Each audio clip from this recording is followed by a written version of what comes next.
So here's the deal. We're going to be in Nashville in 30 minutes. We're going to an Indian restaurant. I know it sounds weird, but looked at all the restaurants. There's some really cool ones, right? Like, we've got kids, so a lot of the bars are out of the question as far as night goes. It's already 7 o'clock right now, so I think a lot of those places aren't going to want kids.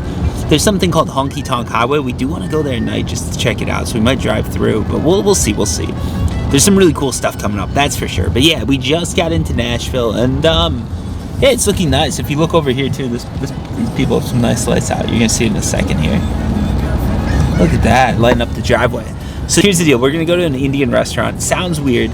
It's called 615 Chutney. That's the address it's at. But it's this Indian restaurant, South Indian, and supposedly there's a robot involved. So yeah, we're gonna have our first meal in Nashville at an Indian restaurant, not a southern one, but we will be checking out some southern restaurants probably tomorrow. There's an aquarium one that has a whole aquarium theme to it. There's this whole Gaylord Resort area that has just a ton of amazing things there. There's a treehouse restaurant that seems to be really unique. So yeah, Nashville looks amazing as far as the food scene goes, and I can't wait to try it out. But right now we're going Indian. Then maybe we'll drive past that honky tonk area, which is the bar street with all the neon and everything like that, I think.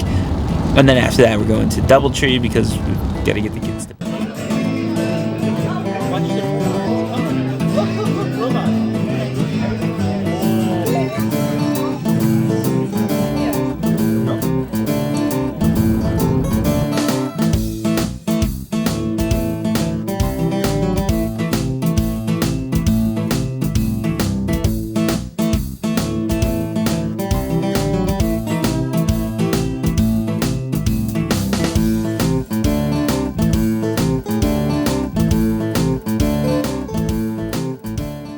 Headed out nice and early at 10 a.m.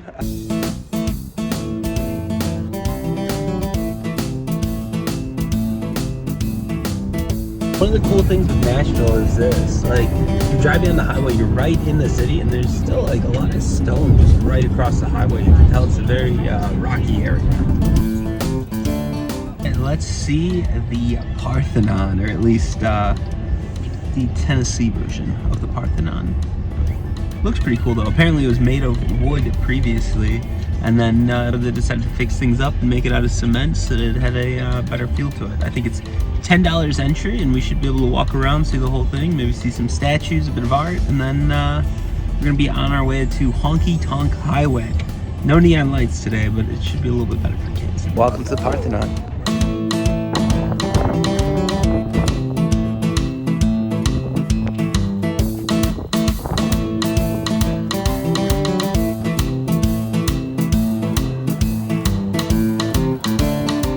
That was the Parthenon. It looked pretty cool, honestly. Like, it's a massive building. I don't know, I've never seen the actual Parthenon, so I don't know how close to reality that is, but yeah, it's a cool building. I think the museum's supposed to be pretty good, but we're on a tight schedule, so we'll skip that.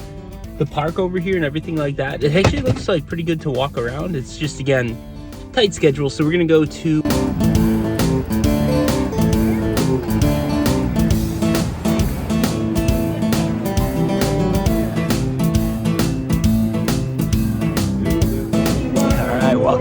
Printers Alley. So it looks like a lot of cool bars, restaurants, some shops around here.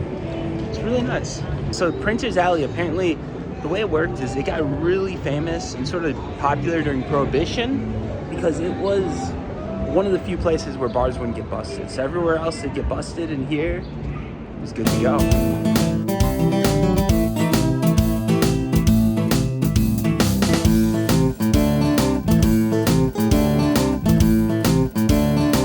Next up, we're headed to Honky Tonk Highway. Drinks, clubs, crowds, it's all here. With music blasting into the street, Honky Tonk Highway is the heart and soul of Nashville. Day or night, it seems like this place is popping. If the kids weren't in tow, I could definitely see spending the whole day going bar to bar, but with kids, it was just a short visit.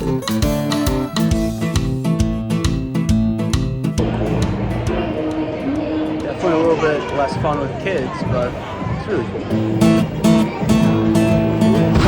Assembly Food Hall. Assembly Food Hall looked amazing. It looked like it had some really spectacular restaurants. The vibe, the people, it was all really friendly, really amazing. was time for our actual meal, and this would be at the Aquarium restaurant. This place blew us away simply because it really feels like you're dining underwater. There's fish, stingrays, everything just floating by as you sit and enjoy a fairly decent meal. I'm not going to say the meal was mind-blowing, it's not a Michelin star experience, but that's not what you're going to this place for. You're going to see the aquarium, and the aquarium definitely delivered.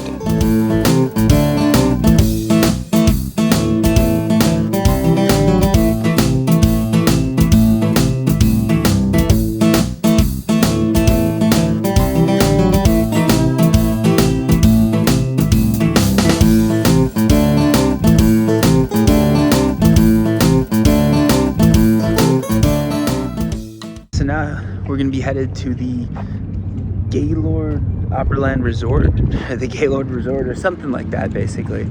So it's a resort, it's got a Marriott in it, some nice restaurants, and it's a whole garden and waterfall, all sorts of stuff. So we're going to see how it is.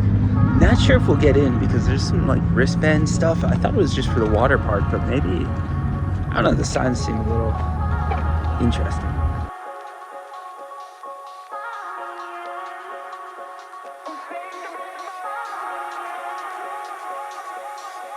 With this one, my words escape me. This place is beautiful. The video doesn't do it justice. My words don't do it justice. You can't do it justice. It is a truly spectacular sight to see. A domed atrium filled with beautiful trees, lush forests, running rivers, crashing waterfalls, and some really spectacular fountains. And best of all, at night, there's a nice little laser show that you're going to see later on in this video. Overall, this place is amazing. It makes a trip to Nashville worth it if all you do is go to this resort.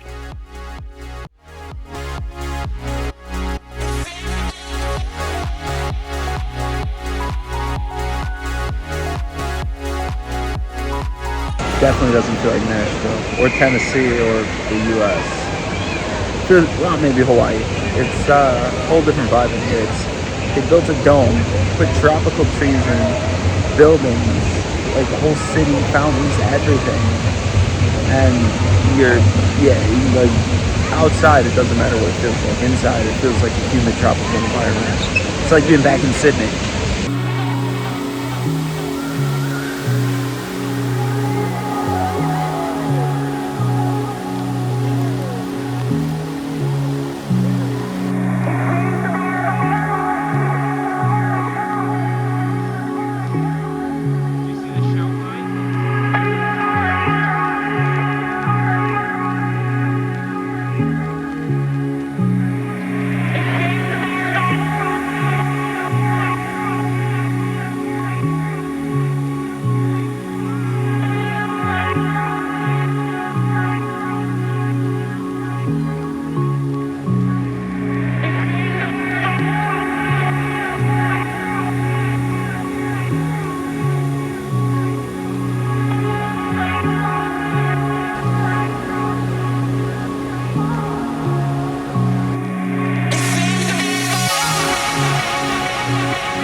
Perfect way to end our time in Nashville.